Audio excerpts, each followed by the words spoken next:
Welcome to a presentation on Mobilizing the Forces, a look at addressing technology and education from a Christian perspective.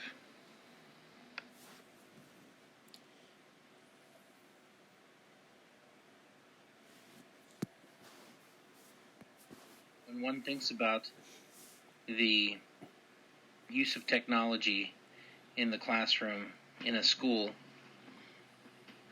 there are all kinds of different approaches. Some teachers are eager to try it, others are very hesitant. We're going to look at 5 groups of people, of teachers, and their different ways that they consider getting involved in the use of new technology.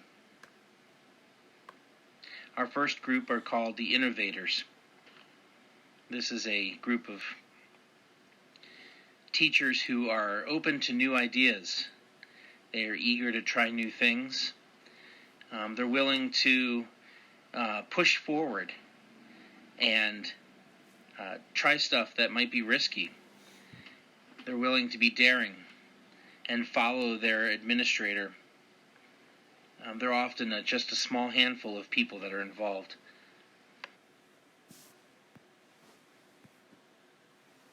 The next group of people are called the early adopters.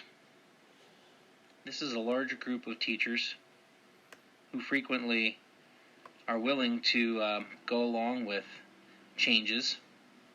They may not be the first ones to jump out in leadership to try it out, not quite as risky or daring as the innovators, but they are going to be the key leaders in seeing the technology pushed forward.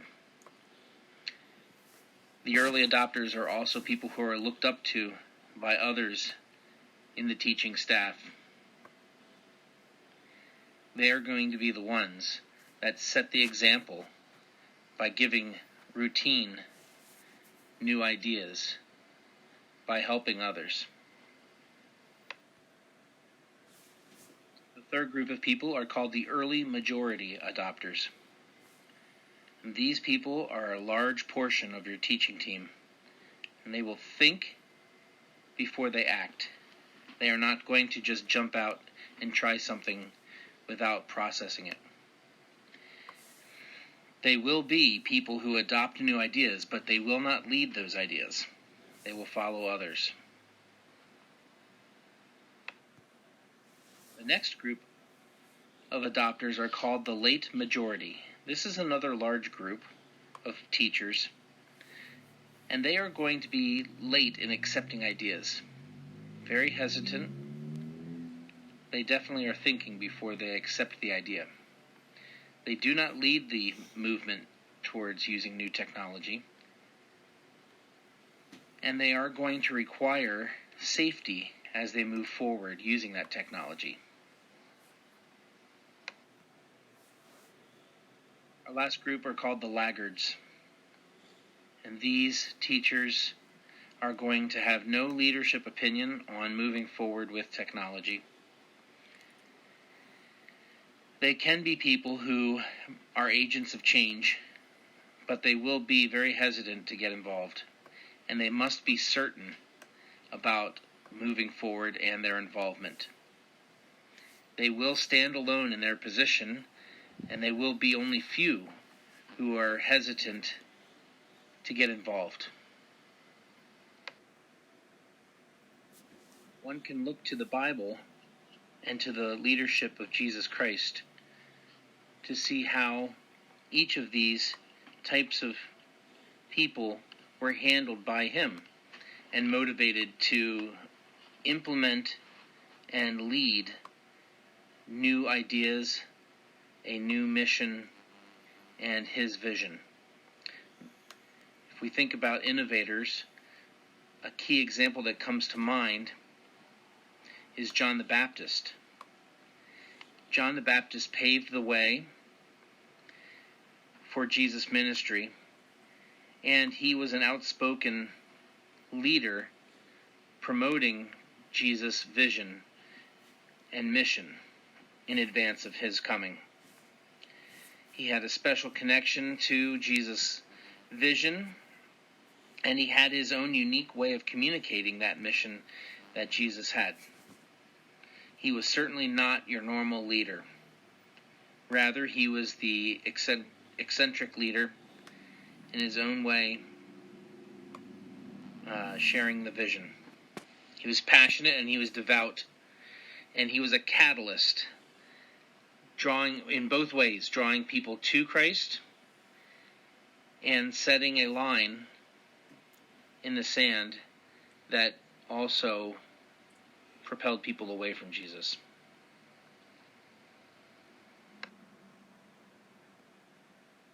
When we think about early adopters from Jesus' ministry, our eyes are immediately drawn to the disciples. 3 key disciples stand out from the rest. Peter, James, and John were Jesus' early adopters. These were the disciples that were his inner circle. They were his leaders among the rest of the disciples. In fact, he put each of them in charge of groups of different disciples. What we see with Peter, James, and John is that they were the ones who implemented in key ways the spread of the gospel after Jesus left. Peter became key in seeing the gospel go to the Romans and to the starting of the church. James was instrumental in seeing the gospel go to the Jews. And John preached a message of love and hope for the entire world. They were the leaders of today's church and then yesterday's church. The early majority adopters of Jesus' ministry were the remaining disciples. A couple key examples that we might think of are, for example, Simon the Zealot. He was an eager youth, ready to get involved in a cause and looking for mission and vision that was different than the oppression that the Jews felt from the Romans. Matthew the tax collector was also part of the early majority. He was instrumental in seeing the story of Jesus' life and ministry be penned down. He was also key in seeing Jesus' message go forth. Thomas the doubter was also eager to join a cause, but he had skepticism. And this group of early majority would also include Luke the physician. Luke wrote the Gospel of Luke. He also wrote the book of Acts and the history of the early church. Each of these men was a key part of Jesus' ministry and seeing his mission go forth. But they were not the people who stood out as overt leaders. They were behind the scenes, ready and eager to move when the leaders moved. We turn our thoughts now to the late majority adopters. There were many that were a part of Jesus' ministry. They were the followers that were late in choosing to believe in him. They needed time to think and process what it meant to be a part of Jesus' vision and mission. One key example that stands out is the story of Nicodemus. Nicodemus was a part of either the Pharisees or the Sadducees. He was a religious leader of the Jewish community. And he followed Jesus throughout Jesus' ministry, listening to his words, listening to his story. He understood, he thought, Jesus' mission, but he was struggling with certain parts. And over time, Nicodemus came to understand who Jesus was and what his mission was, Nicodemus came to a point of belief. Nicodemus also became one of Jesus' most devoted followers when we consider his involvement in Jesus' burial. He was very cautious, but his late belief led him to be a great influence for others.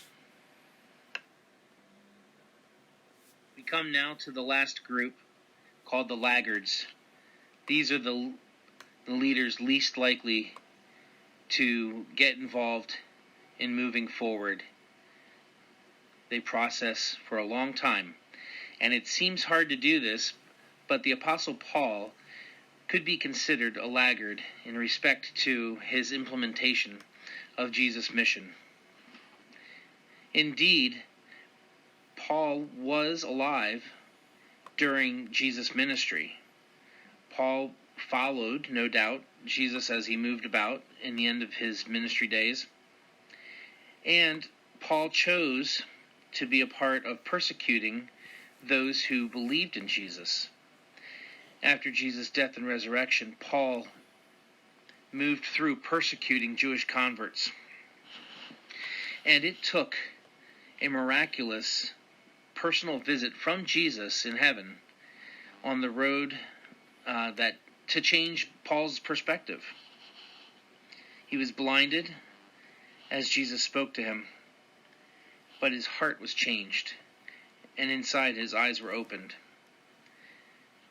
Through this conversion, Paul became one of Jesus' greatest ambassadors on earth.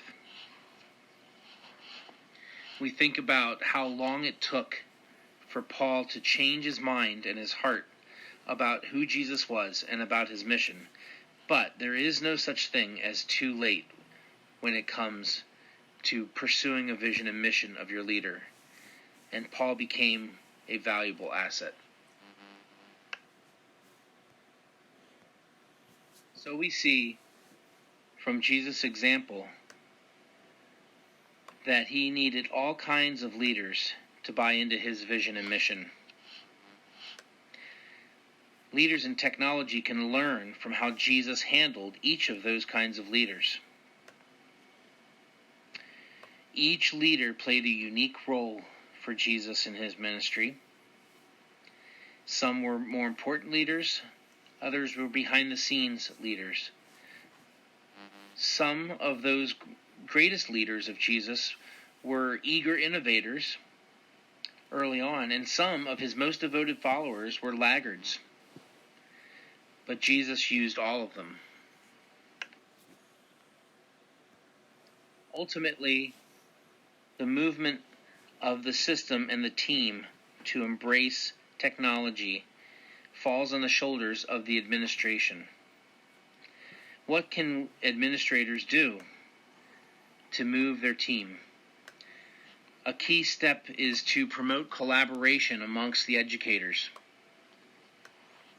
The more the educators work together, the easier it is for them to solve their problems and achieve getting over the walls that seem to barricade them. Along with collaboration, teachers need opportunities for professional development. These should be regular, routine training opportunities that do not burden the teachers unnecessarily from their school routine. It can be very challenging for teachers to move through the technological advances. Training is burdensome,